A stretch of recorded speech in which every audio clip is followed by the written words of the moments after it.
We are live. Good evening, everyone. On behalf of the Academics and Research Committee, I welcome you all to the 114th episode of the AIOS ARC PG Teaching Program. So, every week we explore something new and different, and this week we bring to you a journal club discussion. Well, we as ophthalmologists are constantly navigating a barrage of new information, whether it's new diagnostic modalities or new treatment paradigms. The Journal Club gives us a chance to pause, to critically appraise the evidence, and see how it can be meaningfully applied to our own practices. So, a journal club is not just about reading the article, but also questioning it, seeing what it adds, what it challenges, and how it can help us to improve our patient outcomes. I'm Dr. Tinku Bali. I'm a uvea and vitreoretina consultant at Sir Gangaram Hospital, New Delhi, and I'll be your moderator for this evening. So, in today's journal club, we'll be looking at two articles that will highlight the role of tocilizumab in refractory uveitis, a very interesting and fascinating field. We'll be looking at its mode of delivery and also its role in JIA-associated uveitis, a very challenging condition to manage. Before we begin, I'd like to introduce our panelists. It is indeed our pleasure and good fortune to have such a distinguished panel with us today. And we are looking forward to their inputs at the end of the Journal Club presentations. So let me begin by introducing them. We have with us Dr. Vinita Rao, who's a senior consultant in the uveitis services at Shankar Nethralaya, Chennai. A very warm welcome, ma'am, and thank you for joining us. We have with us Dr. Amit Khosla, who's a senior consultant and co-chairperson of the Department of Ophthalmology at Sir Gangaram Hospital, New Delhi. Welcome, sir. Good evening. And we have Dr. Rathinam, who is the chief of the UVIA services and also the principal of the PG Institute of Ophthalmology at the Arvind Eye Hospital, Madurai. Thank you so much, ma'am, for your presence here this evening. We're really looking forward to all your inputs and discussions. We also have with us the two very expert mentors, Dr. Vishal Yadav, who is faculty in the Retina and Uvea services at the GMRV campus, LV Prasad Eye Institute, Vishakhapatnam, and Dr. Padma Malini Mahendradas, who is the head of the Uveitis and Ocular Immunology services at the Narayan Nethralaya in Bangalore. So, very warm welcome to you. I also welcome the audience that is there with us this evening. Looking forward to a very enthusiastic participation. If you have any questions, we have a chat box. So please keep your questions coming and we'll take them at the end of the presentation. So with that, let's dive into the articles. And I invite Dr. Dhwani Agarwal, who's a fellow in the Vitreoretina Services at the GMRV campus, LV Prasad Eye Institute, Vishakhapatnam. She has been mentored by Dr. Vishal Jadhav, and she'll be presenting on the comparative effectiveness of intravenous versus subcutaneous tocilizumab for refractory uveitis. Over to you, Dr. Dhwani.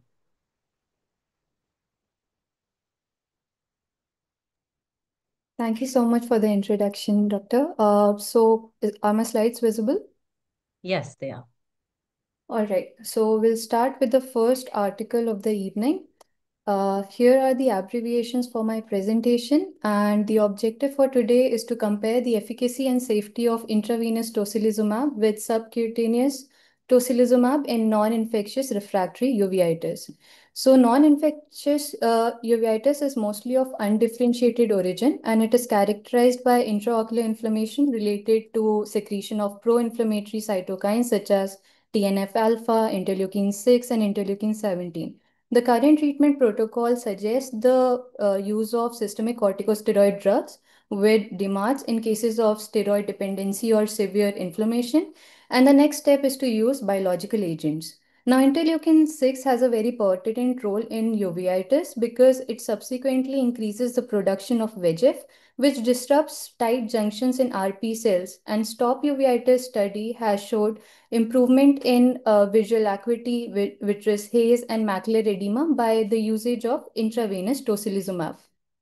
The rationale for today is that tocilizumab comes in two formulations, intravenous form 8 mg per kg every 4 weekly, and subcutaneous form 162 mg per week. Subcutaneous formulation is easier to administer at home and is relatively cheaper because it does not require hospitalization. The lacune in literature is lack of enough evidence on comparative efficacy between intravenous and subcutaneous tocilizumab for refractory uveitis. So the article that we'll be discussing today will be comparative effectiveness of intravenous versus subcutaneous tocilizumab for refractory uveitis, which was published in American Academy of Ophthalmology on May 19, 2025. The impact factor for this journal is 13.7.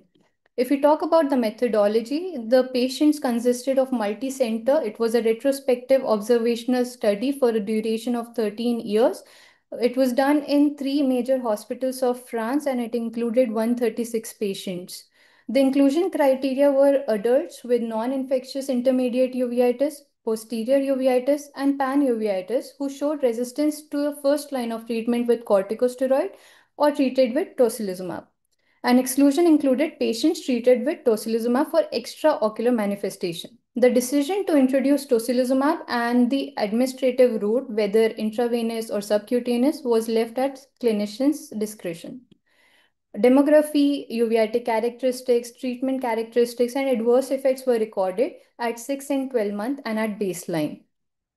If we look at the study endpoints, the primary outcome included proportion of patient with resolution of macular edema at 6 months, and secondary outcome included median time for relapse or serious adverse effect leading to treatment discontinuation, BCVA change from baseline, proportion of patient with treatment success at 6 and 12 months, proportion of patients with inactive disease at 6 and 12 months, corticosteroid doses, and adverse effect. If we look at the definitions that they followed, macular edema was central foveal thickness more than or equal to 300 micron with intraretinal cystoid spaces or subretinal fluid in absence of choroidal neovascularization. Resolution was marked when central foveal thickness was less than or equal to 300 micron with no intraretinal cystoid spaces. Relapse was when there's increase in vitreous haze grade, the occurrence or aggravation of macular edema, new retinal vasculitis lesion, new inflammatory choroidal lesion requiring a therapeutic switch, or a combination. Treatment success was when AC reaction was less than or equal to 0.5, vitreous haze was less than or equal to 0.5, there were no active retinal or choroidal lesions, and the corticosteroid dosage were maintained at less than or equal to 7.5 mg per day. And inactive disease were when AC cells of vitreous haze was 0 with no active retinal or choroidal lesion and corticosteroid dose less than or equal to 7.5 mg per day. A lot of tests were used in this study for categorical variables. Fisher exact and chi-square test was used for comparison. For continuous Wilcoxon test, missing data, they used sensitivity analysis, assuming the worst case scenario, which means there was absence of resolution of macular edema. So if we look at the patient demography, around 136 patients were included in the study and they were divided into two parts. First group was intravenous and second group was subcutaneous. 66 patients were in intravenous group and 70 in subcutaneous. Out of 136 patients, 96 had macular edema and 52 of them were in intravenous tocilizumab group and 44 were in subcutaneous. This is a heavy chart table, but let me break it down for you. So the most frequent localization of uveitis was pan-uveitis, and most frequently identified diagnosis was birdshot or sarcoidosis, and then followed by Behçet's. If you look at the patients in the IV tocilizumab group, it showed more severe disease, that is a higher rate of macular edema, poor initial BCVA, and previous higher rate of previous anti-VEGF alpha agent failure. Also, around 92% of patients were receiving concomitant corticosteroid therapy at the introduction of tocilizumab. If you look at the primary objective, which was resolution of macular edema, we have two charts here. The first is the standard analysis and the second is the sensitivity analysis. So initially, macular edema was present in 96 patients at 6 months. If you see here, around 70 patients continued tocilizumab therapy the black line, darker black line will show intravenous route, and the lighter gray line will show the subcutaneous route. Yeah. So at 6 months, around 70 patients continued tocilizumab therapy and had not stopped treatment for relapse or adverse effect. And around 45% in subcutaneous tocilizumab group was seen. And this came out to be significant with a p-value of 0.012. In sensitivity analysis in total population, it was considered that all patients discontinued tocilizumab before 6 months of treatment, whatever might be the reason, had persistent macular edema at 6 months. And the results came out to be statistically significant for p-value 0.014. However, after 12 months of treatment, the difference was not significant with the resolution of macular edema in 92% of patients in IV tocilizumab group and 83% in subcutaneous tocilizumab group. Although at inclusion and at 6 months, patients treated with subcutaneous tocilizumab showed significantly higher BCVA, but at 12 months, patients in the IV group showed an improvement of 0.19 logMAR units in BCVA. And if we look at the treatment success and inactive disease at 6 months, both groups were comparable with slightly better results in subcutaneous. But at 12 months, 71% of patients in both groups achieved treatment success, and an increased rate was seen in inactive disease in both the groups. Both IV and subcutaneous tocilizumab allowed a significant decrease in corticosteroid dose at 6 months and 12 months without a significant difference between the two groups. At the beginning of tocilizumab treatment, the median corticosteroid dose was 15 mg per day in both groups, and that decreased to 5 mg per day at 12 months. At 6 months, if you see this table, 4 patients in IV and 6 patients in subcutaneous group were able to stop corticosteroids. And at 12 months, around 7 patients in IV and 9 patients in subcutaneous group with inactive disease were able to discontinue corticosteroids. Around 24 patients in subcutaneous tocilizumab relapsed, out of which 15 patients were switched to IV tocilizumab as a rescue therapy. After 6 months of IV tocilizumab, 67% of patients responded to treatment, 20% of which improved in macular edema, and none of these patients had relapse.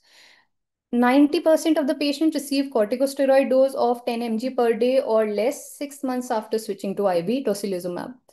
A total of 36 patients experienced at least one adverse effect, 15 patients in IV group and 21 patients in subcutaneous group of tocilizumab experienced adverse effect. Most of the adverse effects were non-serious. If we look at the serious adverse effect, about 6 patients in IV group and 10 patients in subcutaneous group underwent it, and 2 patients had cancer in the intravenous group, which consisted of pancreatic cancer and peritoneal cancer, and in subcutaneous, 1 patient had prostatic cancer as well. If we look at other parameters, 3 patients had neutropenia, 2 patients had severe dizziness, and 2 patients had skin reaction. If we talk about non-serious adverse effect in intravenous group, 4 patients had infectious diseases and 3 patients had lipid derangement, but that did not require treatment discontinuation. 6 patients had non-severe infection, mostly upper respiratory tract infection in the subcutaneous tocilizumab group as well. So if we look at the author's interpretation, tocilizumab has emerged as a well-known therapy for treatment of refractory uveitis. Intravenous tocilizumab seems to provide a faster resolution of macular edema compared to subcutaneous tocilizumab, whereas patients in IV group showed more severe disease, and after 12 months of treatment, the difference was not significant. Again, after 12 months, patients in IV group showed an increase of 0.1 logMAR gain in BCVA when compared to subcutaneous group. And both IV and subcutaneous group had no statistical significance in achieving treatment success or inactive disease at 6 months or 12 months, or in median time to treatment discontinuation, and in achieving corticosteroid sparing effect. And the treatment safety profile was similar between IV and subcutaneous group. Now, specifically, earlier serum peak concentration with IV tocilizumab has been suggested by the author, which promotes the passage through the blood-retinal barrier and greater efficacy on the RP, accounting for the rapid therapeutic response observed. Whereas subcutaneous group also is better in sustaining the efficacy with the more stable concentration. Interestingly, 63% of patients for whom subcutaneous tocilizumab treatment failed were switched to IV tocilizumab and showed a therapeutic response rate of 67%. However, three cases of cancer also emerged from this data, and this unexpected high rate of cancer requires heightened vigilance and monitoring in multi-refractory patients exposed to years of immunosuppression. Being a retrospective study, it holds certain limitations. Besides that, primary outcome was not confirmed systemically during two consecutive visits, at least 28 days apart. Patient weight, a parameter that could explain a difference between systemic dose of subcutaneous tocilizumab and an adaptive dose of IV, was missing. Again, missing data on macular edema potentially could affect the result, but they were considered in sensitivity analysis. Results of BCVA should be interpreted with caution because of the associated ceiling effect. And analysis of retinal vasculitis in a retrospective study is complex due to missing data. What they concluded from the study was both IV and subcutaneous tocilizumab were similarly effective in controlling intraocular inflammation, and intravenous tocilizumab may result in faster resolution of uveitic macular edema than subcutaneous tocilizumab. If we look at the MARI analysis for this article, starting with method, the hypothesis that authors wanted to present was subcutaneous tocilizumab is non-inferior to intravenous tocilizumab in non-infectious refractory uveitis.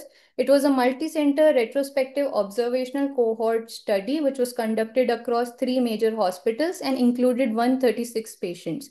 However, sample size calculation was not mentioned in the study. It was a non-randomized treatment, and treatment allocations was determined by clinical judgment. Inclusion and exclusion criteria were not well defined with respect to duration of uveitis at which the patient were included in the study, individual previous treatment that each of the patient underwent, and one of the exclusion criteria mentioned extraocular manifestation, the specifications for which were not given. Lot of confounding factors which we can state here is disease severity, as difference in severity of the uveitis with which patient presents with will hold different response, type of uveitis, prior or concurrent use of corticosteroid, and again being a multi-center study, there can be difference in physician's protocol, there can be center variation, and there was no masking or blinding done for these patients or the investigator.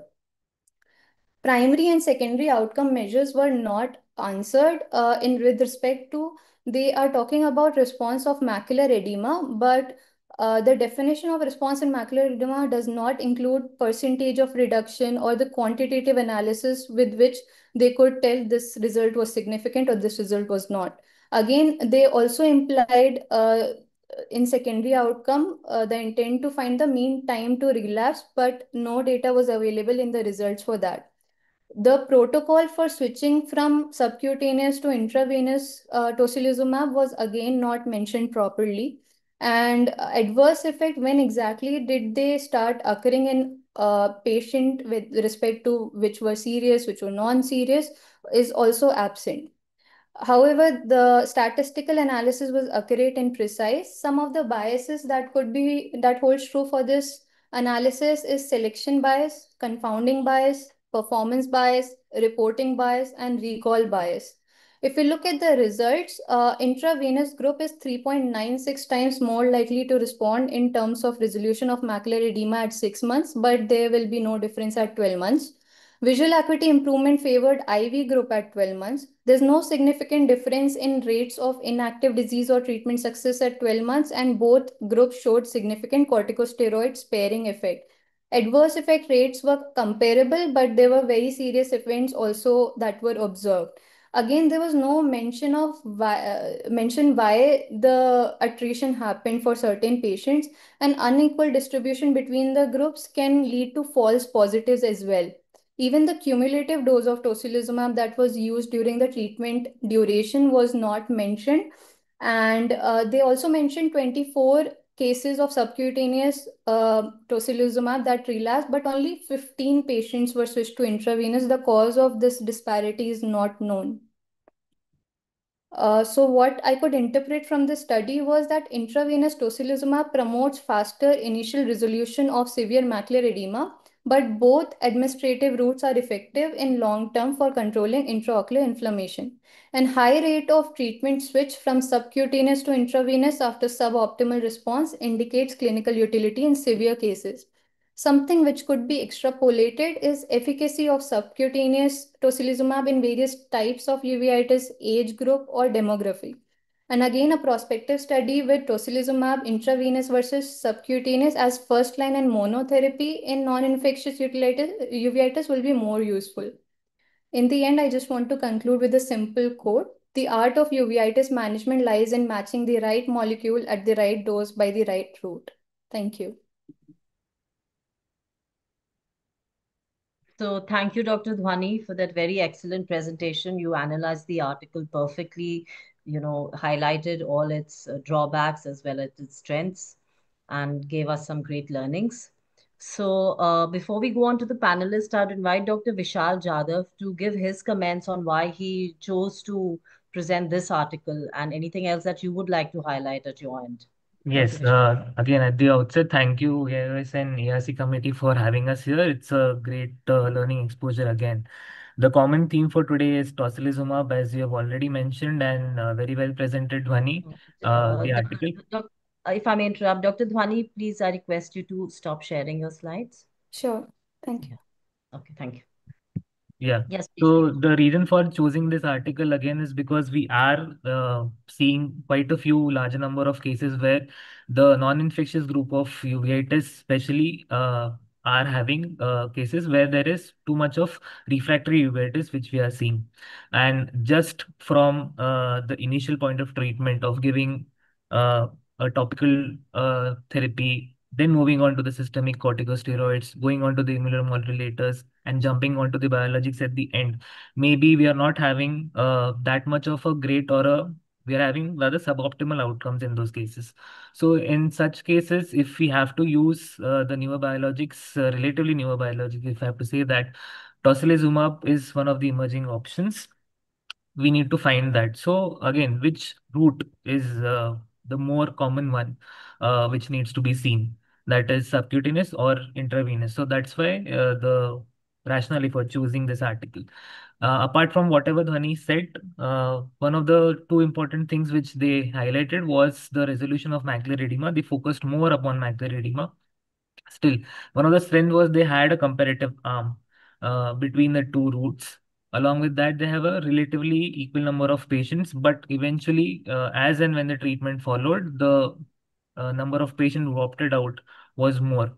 Resolution of macular edema was their major criteria in the article, yet, but the percentage of decrease in the macular edema was the one which had fallacies. Along with that, the weight of the patients, if they had included, would have been much better in the comparative group because the cumulative dosage of intravenous versus the subcutaneous dose, and that would define the effectiveness of which route is better for using tocilizumab in refractory cases of uveitis. That would be the major takeaway points from this article. Thank you. Thank you, Dr. Vishal, for excellently highlighting all these important points. And with that, we now move on to our panelists. So first, I invite Dr. Vinita Rao. Ma'am, anything that you'd like to add to this discussion or, chip in with your experience with this drug? Thanks to the AIOS committee for inviting me here and very well presented journal, Dr. Dhwani. As you already pointed out, that this study, most of the points you have elaborated in your assessment. Some of the things which I wanted to point out was that this one of the good things about this study is that because this is a rare condition to get this big cohort and this kind of a robust study is difficult. So they did manage to get a good number of patients. So that was one good thing. And secondly, they did, apart from the primary outcome, they did have some secondary outcomes also, which was useful in the study, which they came out with that was the other point.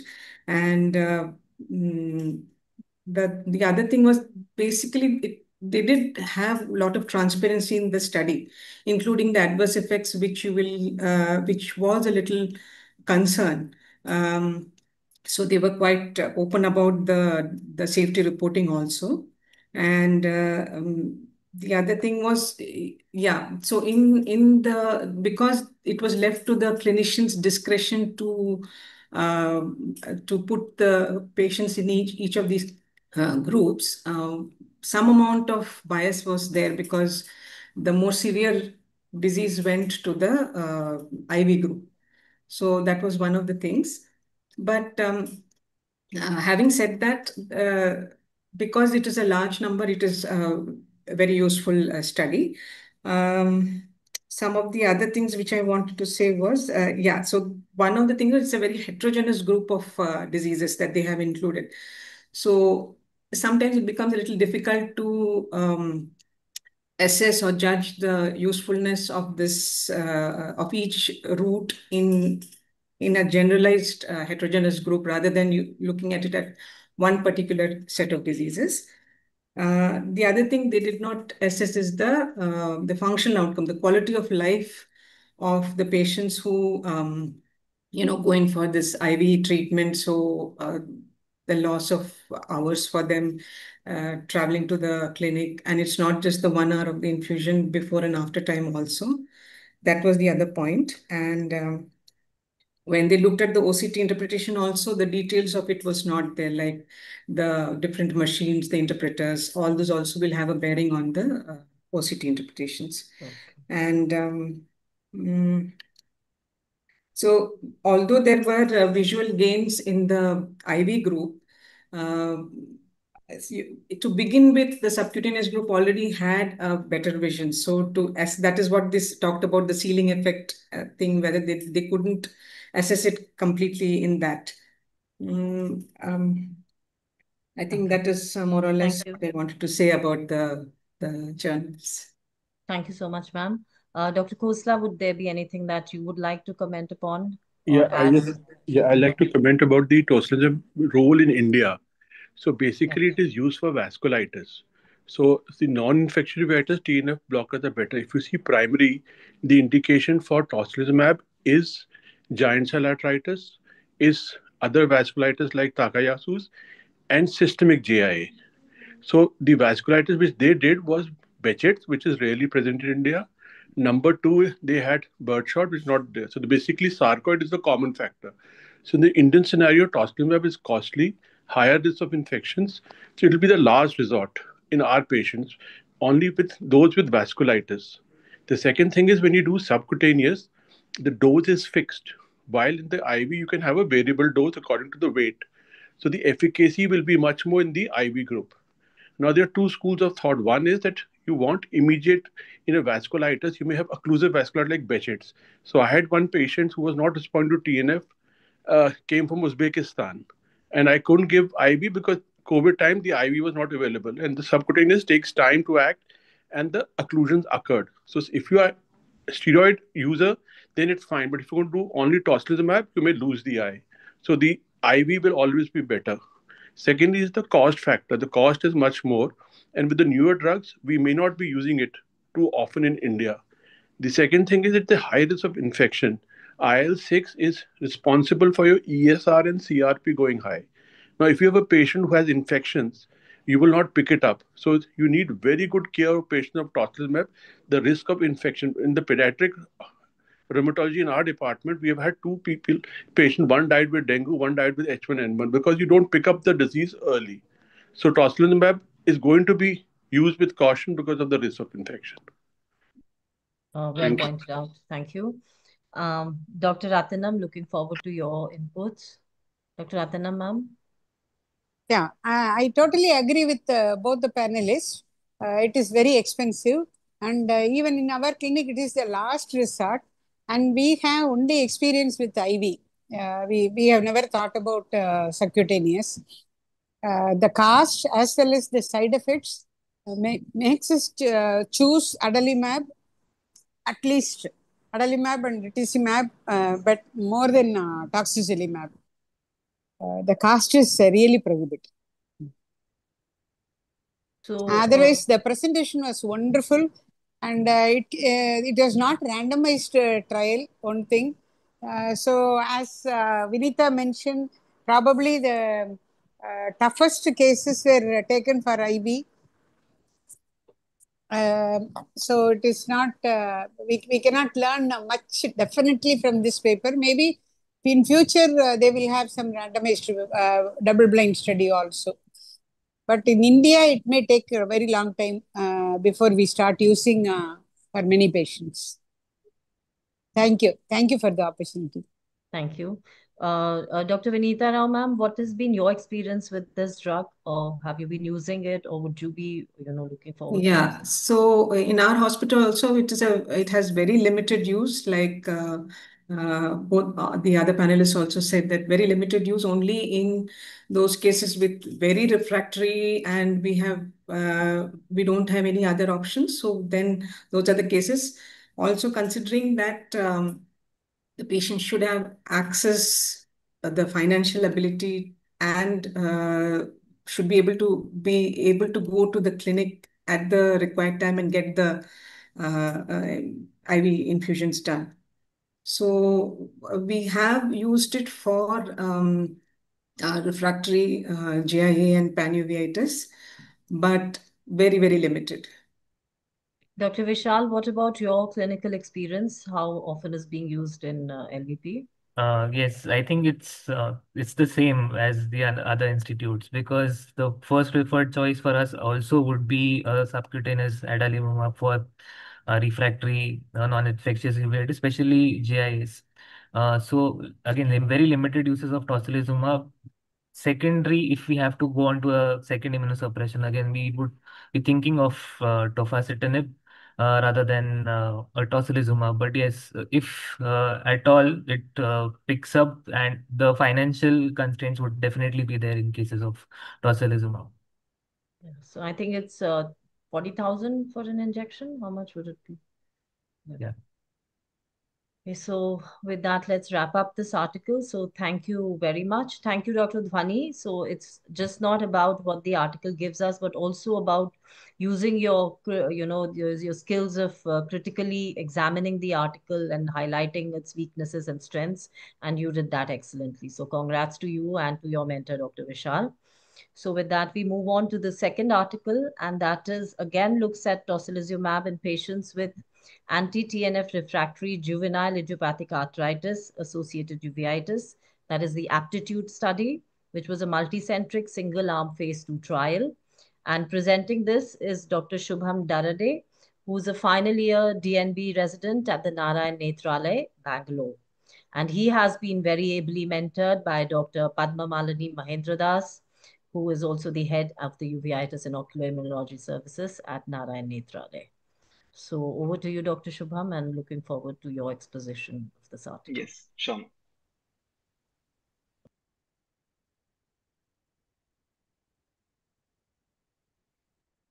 Right.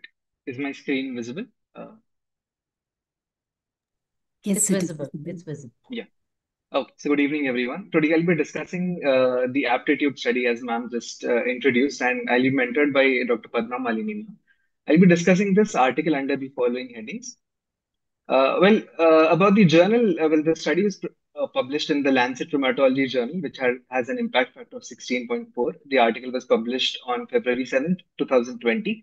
The funding and ethics committee details are as mentioned. The authors declare that the funder of the study had no role in study design, data collection, data analysis, interpretation, or writing of the report. Uh, Talking about GI-associated uveitis itself, it is the most common cause of pediatric uveitis. Patients present frequently with a white asymptomatic eye. And since it's in a pediatric population with limited role of systemic corticosteroids, it's systemic immunomodulatory therapy, specifically corticosteroid sparing therapy, which is the mainstay of treatment. By and large, methotrexate is the first line drug that is used, and anti-TNF agents such as adalimumab is used for refractory cases. However, in 30 to 40% of patients are found refractory to both methotrexate and anti-TNF therapy. And in patients who are refractory to both, there is strong evidence that supports the approach of targeting interleukin 6 in the disease pathogenesis. And that is where tocilizumab comes in, where in previous studies, effect of tocilizumab has been studied in JIA, but that was with respect to only rheumatological examinations. Patients unresponsive to methotrexate responded dramatically to tocilizumab. This is talking about systemic JIA, and that led to tocilizumab being the first drug licensed for use in GI in the last 50 years. However, GI-associated uveitis had always been excluded from these trials. Thus, the efficacy of tocilizumab in this scenario is unclear. So the aim of this study was to study if the safety and efficacy of tocilizumab in children with juvenile idiopathic arthritis-associated uveitis, which was refractory to both methotrexate and TNF inhibitors.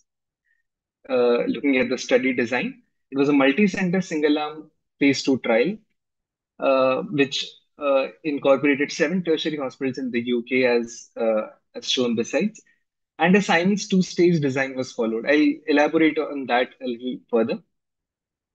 The inclusion criteria: children and young adults aged 2 to 18 years with active GI-associated uveitis, where active uveitis was defined based on the Sun nomenclature criteria as 2 or more readings of AC reaction of grade 1 plus or greater during the 6 weeks preceding screening.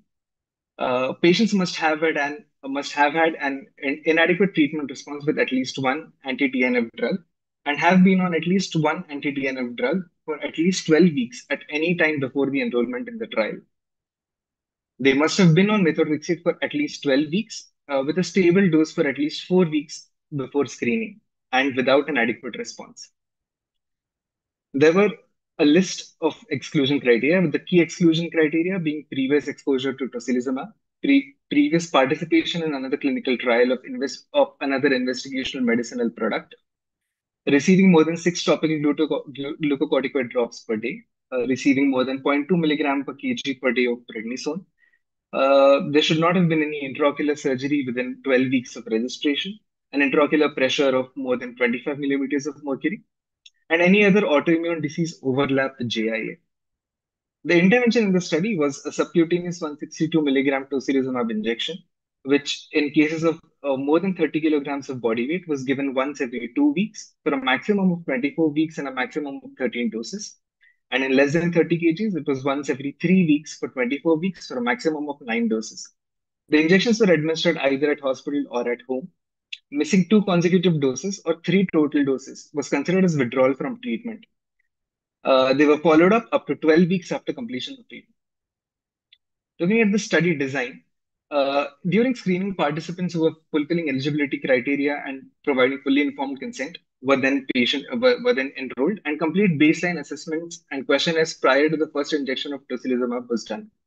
During the first to third visit, injection of tocilizumab with methotrexate was done, and quality of life, adverse event screening, and rheumatology review was done. Response to tocilizumab was assessed at the third visit, which is at 12 weeks. In case of no response, the trial treatment was ceased. In case of a positive response, at further visit, that is visits 4 to 6, further injection of tocilizumab with methotrexate was continued. Quality of life, adverse events, and rheumatology review was assessed at all visits.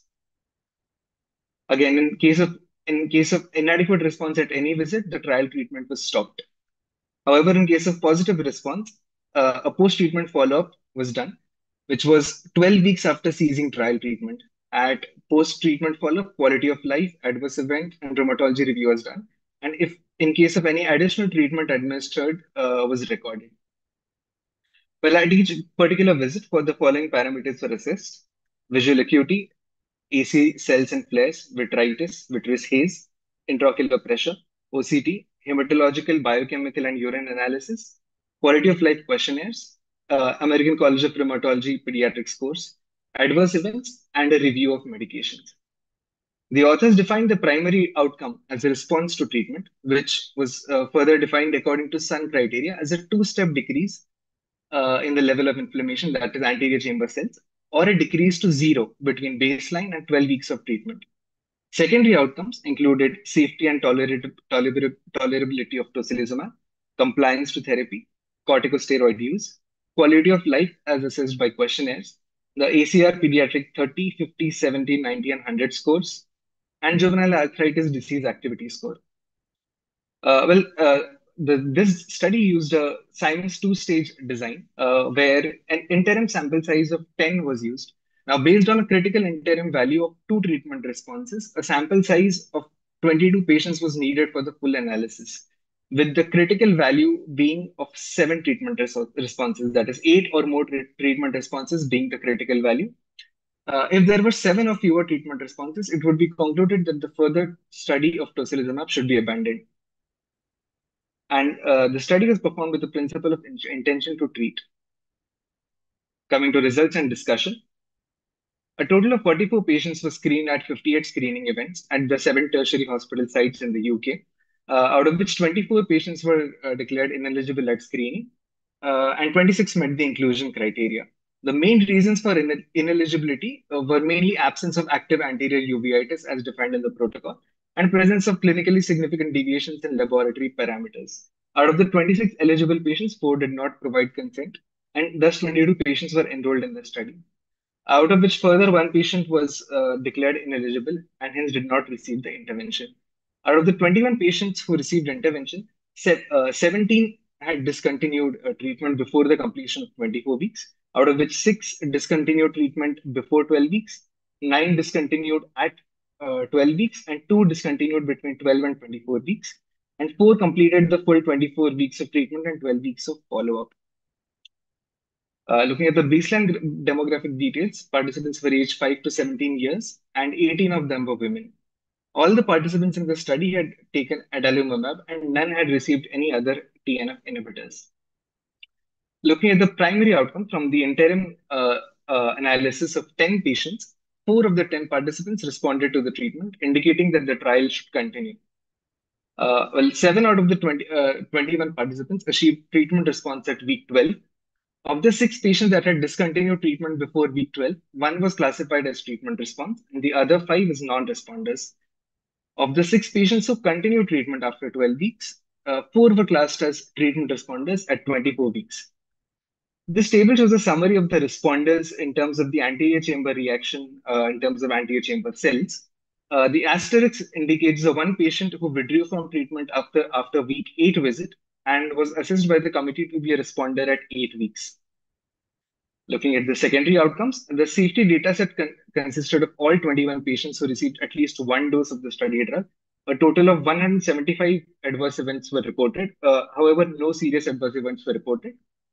21 adverse events of special interest in the 7 patients that were responders were collected during the trial. Looking at the entire list of adverse events, the most frequent ones were injection site reaction being 38%, arthralgia 19%, headache 24%. The safety results were consistent with the known safety profile of tocilizumab. Of the 21 participants, 3 were receiving oral corticosteroids more than 5 milligram per day at baseline. However, none of them were reduced to less than 5 milligram per day. 18 patients were receiving more than 2 topical steroid drops per day. 3 of these patients were reduced to less than 2 drops per eye per day, and 3 were completely off topical steroids at the post-treatment follow-up. 4 patients had macular edema at baseline, which resolved after treatment in 3 of these patients. No participants had complete disease control at 12 and 24 weeks. Looking at the quality of life data as measured by the Child Health Questionnaire and Childhood Health Assessment Questionnaire, they were not clinically significant. And the arthritis disease activity measures in ACR pediatric and JEDA score did not change significantly. Treatment compliance was 92% according to the patient diaries and 80% according to accountability logs. Well, the study did not meet the pre-specified criterion of 8 or more treatment responses out of 21. However, 1/3 of patients showed a 2-step improvement at week 12, and 3 showed a 1-step improvement at week 24. 3 of 4 participants had complete resolution of CME in response to tocilizumab. A strength of this study is the incorporation of the Simon's two-stage design, which would help us to identify molecules for further clinical study in patients with pediatric uveitis with low risk to the participants, and thus enable the gathering of evidence and publication of the results in a more systematic way as compared to a case series or an open label study. Safety results were consistent with the known safety profile of intravenous tocilizumab. The limitations of the study was the absence of a control group. With respect to the severity of the disease in this cohort, the patients enrolled displayed moderate anterior chamber inflammation and in some cases was associated with CME, thus exhibiting a moderate to severe disease cohort, which says that the 12-week duration of primary outcome could have been underestimated. Macular edema outcomes were limited to presence or absence of edema and central macular thickness, which might vary on different OCT machines. The results are not transferable to other formulations and routes of administration of tocilizumab. And lastly, no stratification of molecular signatures was done to differentiate between the responders and non-responders. To conclude, subcutaneous tocilizumab did not meet its primary endpoint. The efficacy signals for GI uveitis were noted, including reduction of macular edema, as reported in previous studies, but not at a sufficient level to warrant a phase 3 study. IV formulations of tocilizumab could be studied in a similar cohort. And despite the insufficient result, tocilizumab as a molecule might be a valuable adjunctive therapeutic option for uveitis refractory to adalimumab. Looking at the modified CASP analysis of the study, since this was a phase 2 trial, well, the trial did address the clearly focused issue of anti-TNF refractory GI-associated uveitis. No, there was no random assessment of patients, randomization of patients. All patients who entered the trial were properly accounted for at the conclusion. Patients, clinicians, and study personnel were not blinded. There were no groups, hence the questions 5 and 6 do not apply to my study. The treatment effect was moderate, where 7 out of 21 patients achieved more than two-step anterior chamber cell detection at 12 weeks. The estimate of treatment effect was uncertain as the confidence intervals were quite wide.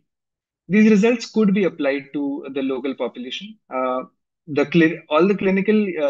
clinically important outcomes were mostly considered, where the primary endpoints and secondary endpoints were a majority of them were in consideration. Are the benefits worth the harms and costs? Well, possibly for select refractory cases, although with modest efficacy. These were the references mentioned in the article. Thank you.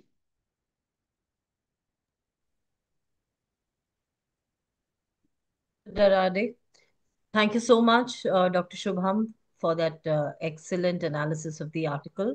So, could you just highlight this CASP analysis that you analyzed the article with, the CASP analysis for the benefit Yes, of ma'am.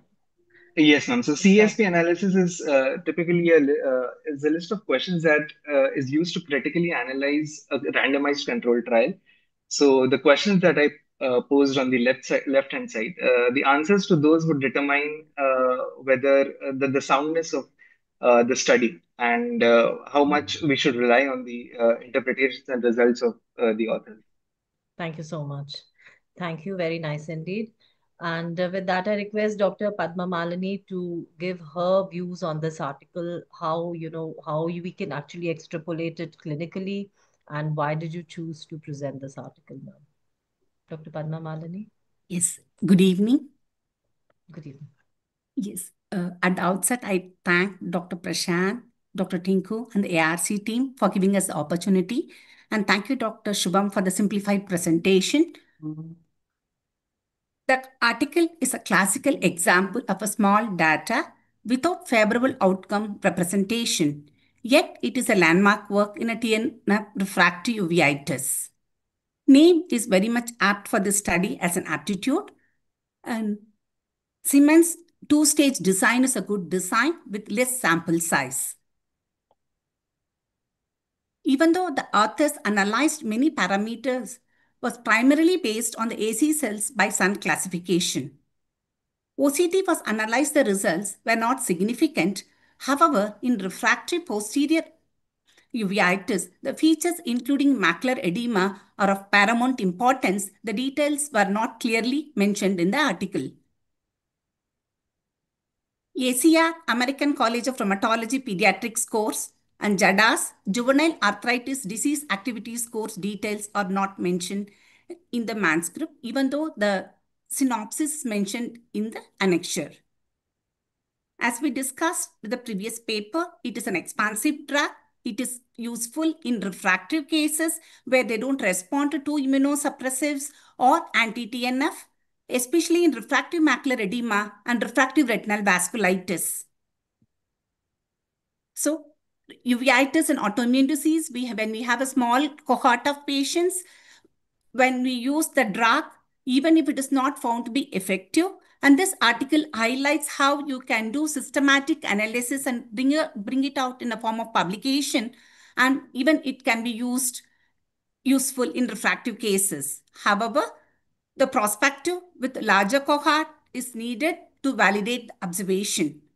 And I would like to share our experience. We have used 12 patients with tocilizumab in refractory uveitis where they are refractory to anti-TNF agents as well.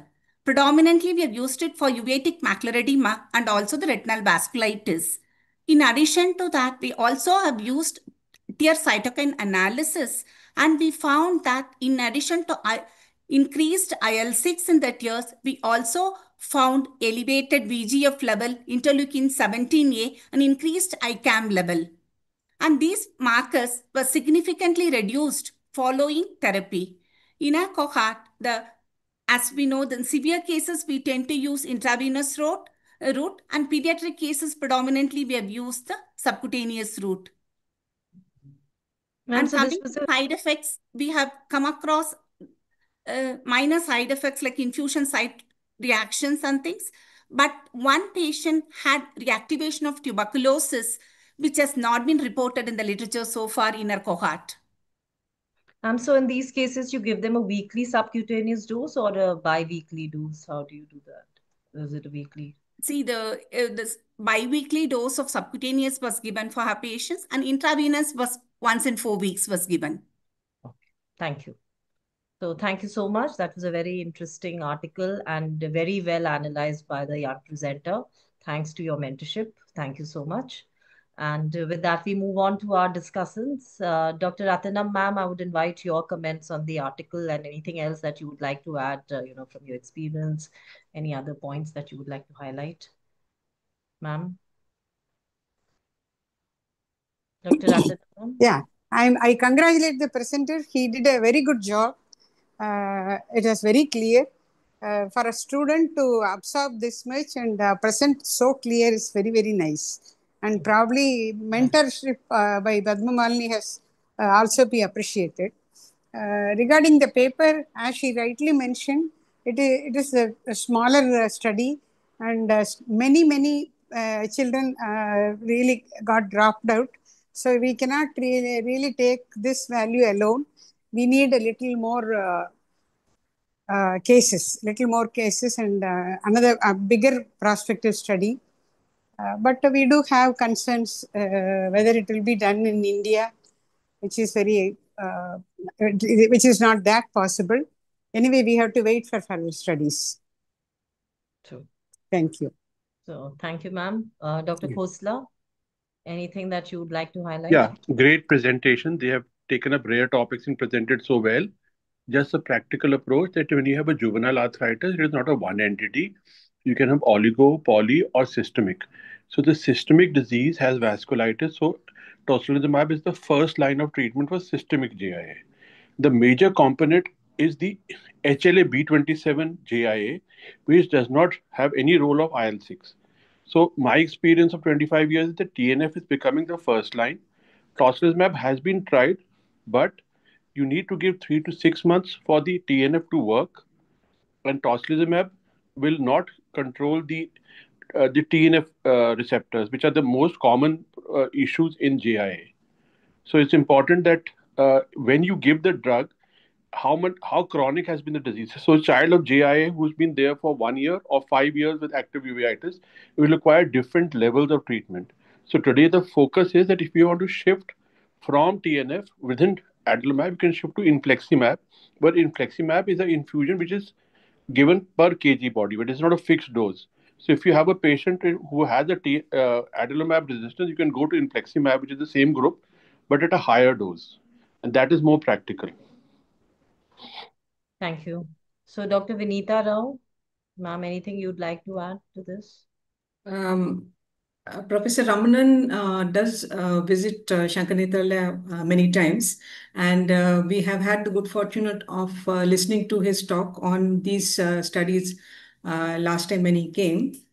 So some of the things which he had mentioned was that even though the study did not go into the phase 3 trial, at phase 2, some of the important things that they found was that the macular edema, that the result with the macular edema was well proven in this study. And it is very difficult to come from cells from 4 plus or 3 plus to bring it down to 2 plus. It's possible, but to bring it down to 1 plus and 0, that is the place when it becomes very difficult. So that is one of the difficulties of this study. Also, he had also mentioned that when they did their Sycamore study, that time it was a double-blind mask study, and that was so overwhelmingly efficacious that they had to stop the study halfway through because it proved the efficacy very much. But unfortunately, in this study, they couldn't go on to the next phase, but still they did get some important outcomes from this study. So it was a very well conducted study by Professor Ramanan and the group. So just to go, thank you so much, ma'am, for your comments. So just to go beyond these articles now for the benefit of our PGs, I'd like to ask you that how do you manage a case of juvenile, idiopathic arthritis, uveitis? So what is your treatment, the step ladder approach, if you could just So the highlight that. first line treatment is always corticosteroids, adalimumab, and a part of these patients will not respond to corticosteroids and methotrexate. Then a part of those patients who do not respond to that will be shifted over to adalimumab. And only in very refractive cases will it go into tocilizumab.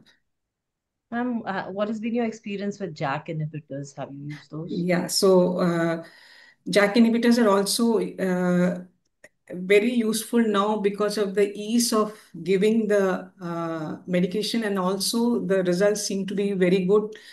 You can have a steroid sparing efficacy in these patients. So that is also very useful nowadays in that. Dr. Khosla, you just mentioned in your previous comments that these patients, especially with tocilizumab, are very prone to getting infections. So how in our daily practice, how do you actually monitor these patients? How frequently do you call them, and what are the signs and symptoms or the history that you would ask? We rarely use tocilizumab in JIA. It's only the systemic vasculitis we prefer. Yeah, in the other agents that you use, how would Yeah, you? so we basically get regular counts done, LFT done, and symptomatic. So tocilizumab is a rare use in India because we do not have Behçets, we don't have a birdshot. Only sarcoid would be there. So majority do get controlled with TNF. The issue is the cost factor.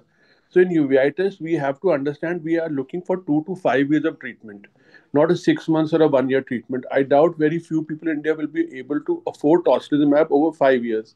Anyway, in GIA, I have to stop sometime. See, Dr. Ramanan says stop abruptly, but in India, we cannot afford to give every 2 weekly. So the Indian pediatric rheumatologists give it in a tapering dose. We increase the gap from 2 weeks to 3 to 4 to 5 weeks. And we found that even at 3-4 weeks of injection, we can control with TNF. So the issue is you need a physician or a rheumatologist to monitor this patient. I think ophthalmologist should not monitor. A combined grouping of treatment with the rheumatologist works better.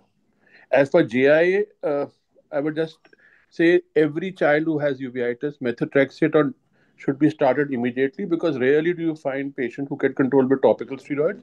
We avoid systemic steroids until really severe. And in 3 months, we would love to be topical steroid and methotrexate free. If the child doesn't get controlled at 3 months with methotrexate, we shift to ADA. 90% of children with full dose get controlled. We had patients who couldn't afford, had to be shifted to JAK inhibitors, but JAK inhibitors not as effective as TNF. I think in children, TNF is the gold standard. Dr. Rathinam, ma'am, anything else that, what is your treatment, the approach to these patients of JIA uveitis? Rathinam, ma'am? I totally agree with Dr. Amit Ghoshla. Without methotrexate, we never leave the child out, because methotrexate is the most important one. And when it is not getting under control, we, with the help of rheumatologist, we start adalimumab. And we have not gone for toxicillimab yet. With methotrexate and adalimumab, we are able to get good results. Okay. So thank you so much. Thank you so much, ma'am, for those comments. And a big thank you to our young presenters, first of all, for doing such an excellent job of, critically evaluating those articles, threadbare, highlighting even those subtle points. They were very tough articles to review, and both of the young presenters did a good job. Very well done. And congratulations also to the mentors, Dr. Padma Malini and Dr. Jadhav. Thank you so much for this excellent mentoring. And last but not least, a big thank you to our panelists, Dr. Vinita Rao, Dr. Amit Khosla, and Dr. Rathinam. I think a wealth of information and experience was shared here this evening. And lastly, a big thank you to all the PGs and all the other clinicians who've joined us tonight. So with that, I bid you all a very good night. So look forward to your presence again. We come back with another episode next week. So every Thursday, the ARC team presents a new episode of the PG teaching program where we cover either a diagnostic modality, a didactic lecture, a journal club, a case presentation. So there's something new every week. And I request each one of you and also the PGs to join in and be with us once again. So till then, keep learning, keep questioning, and see you again in the next episode. Good night. Thank you so much. Everyone. Thank you. Thank you. Thank you. Thank you. Night. Bye-bye. Bye-bye. Thanks.